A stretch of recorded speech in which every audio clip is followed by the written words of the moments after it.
Hi, I'm Scott Dayton. I grew up in Woodbury, Connecticut. I go to school at Massachusetts Maritime Academy.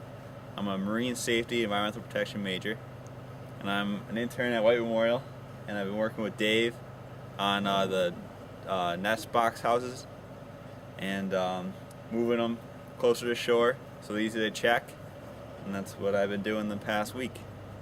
Nest box houses that I've been working with are mainly for woodies, sometimes hooded mergansers, and they're here at the property at White Memorial. In front of here you have 4 nest boxes. They were moved mainly maintenance, or they were very difficult to get to. So we take them down, do a little maintenance on them, and then put them back in an easier spot somewhere on the property. Taking the boxes apart, one of them I took the screws out, opened it up, and I got 3 mice jumping out straight at me. So that was a pretty quick duck, almost falling. But yeah, they were pretty anxious to get out of there as soon as they saw me. The duck nest boxes, which are designed for wood ducks and hooded mergansers mostly, are usually checked once a year. Now, we have them out in the first place to provide a safer, better place for these 2 species to nest than they would find in natural cavities in trees, which are more apt to be visited by raccoons that would then eat the eggs. The duck nest boxes are on poles protected from predators by PVC plastic pipe. And then this is an example when the PVC pipe stops the raccoons when the boxes are high enough and or over water, etc. But one of the many disadvantages of having the nest boxes on poles out in the water is that water levels go up, and especially in the late fall and winter, and when the water levels freeze at a high level with the water and ice immediately under the box, then the raccoon is able just to stand right up above the level of the PVC and then start chewing his way around the entrance hole trying to get in. Okay, as I said, 2 species are typically going to use a nest box, sometimes at the same time. My right hand, so I guess it would be on your left, is showing the oval yellowish look of a typical wood duck egg, and my left hand, or to your right, shows the very roundish looking white egg, decidedly bigger than a wood duck, of a hooded merganser.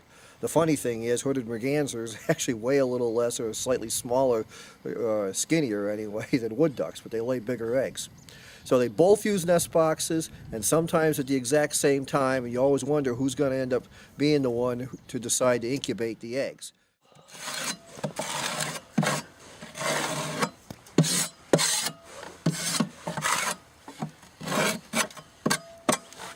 What we have. Oh, by the way, of course, each one has a serial number that fits into the State Department of Environmental Protection's database.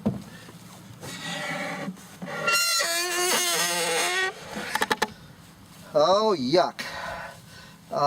That's the official term for it. This was what we call a dump nest. Obviously, more than one mama duck, since most of them aren't going to lay more than about 10 eggs at a time, laid eggs in this nest box.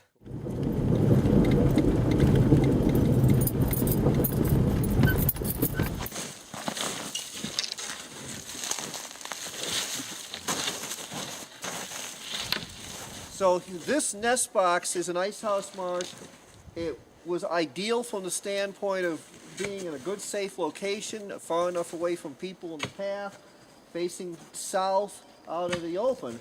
But again, this wetland does not get thick ice on it like it did 10 years ago when we installed the box.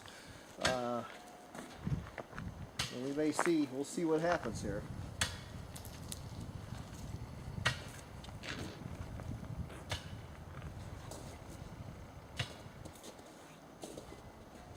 Maybe this year it's all right. So the plan is to move it over to this edge over here, just out from the tree, so it's still going to be facing into the wetland. It'll still be far enough from the path. It's just that it's going to be safer to get to at any time of the year.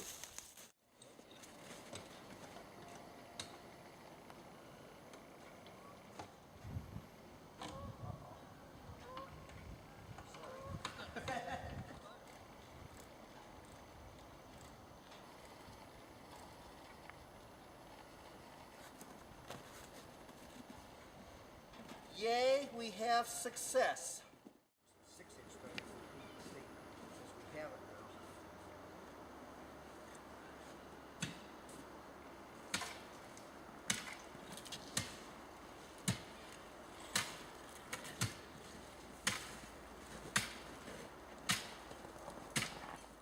In some of these wetlands, it's necessary to use those 10-foot stakes. Otherwise, we use 8-footers because we have to get that heavy nest box secured.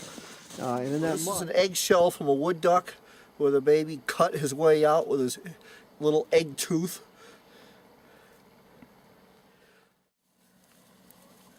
Oh, plus one that didn't hatch. Yeah.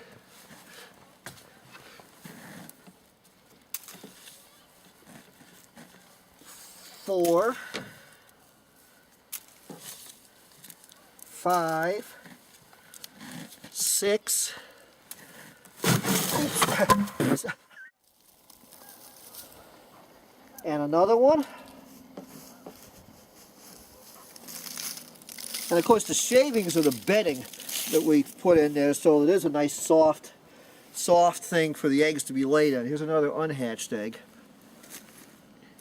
That's 15 eggs so far. 10, 12 hatched, 5 unhatched. Yeah, so you see, that's plenty successful.